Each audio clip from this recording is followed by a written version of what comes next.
May mag-live-in partner sa Quezon City na balik kulungan matapos maaresto sa Oplan, Galugad.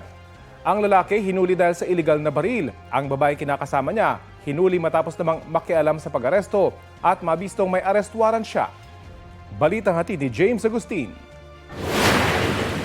Walang kawala ang mag-live-in partner na inaresto ng pulisya sa Oplan, Galugad sa Barangay Unang Sigaw, Quezon City.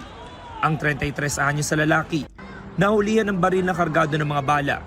Ayon sa pulisya, nakatanggap sila ng tip na may armadong lalaki sa lugar, kaya agad nila itong pinuntahan. Kasama yung mga operatiba natin pumasok sa Eskinita, nasalubong natin to isang lalaki. So nung nakita yung mga kapulisan, bigla itong tumakbo, nagkaroon ng habulan. Habang nakipagbuno siya sa ating mga tropa, nahulog itong baril sa tagiliran niya. Protocol po natin yan, dadaan sa ballistic examination at saka firearms identification. Para makilanlan kung mayroon bang lisensya itong baril at saka kung nagamit na ba sa krimen.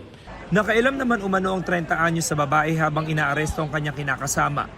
Doon nadiskubre na mayroong arrest warrant ang babae para sa kasong paglabag sa Comprehensive Dangerous Drugs Act na inisyu ng korte sa Quezon City. Kinuna natin to ng identification, doon nalaman natin na meron pala itong standing warrant of arrest simula ng April 2022. So almost 4 years na itong nagtatago.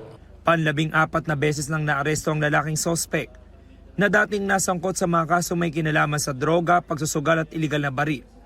Ang babaeng sospek naman 2 beses nang nahuli dahil sa droga. Sa korte ko na lang po pagkatanggol sa sarili ko. May business po ako, hindi ko po alam na may warrant ako. Maharap ang lalaking sospek sa reklamong paglabag sa Comprehensive Firearms and Ammunition Regulation Act. Nakapag-return of warrant na rin ng pulisya at hinihintay na lang ang commitment order mula sa korte para sa babae. James Agustin, nagbabalita para sa GMA Integrated News.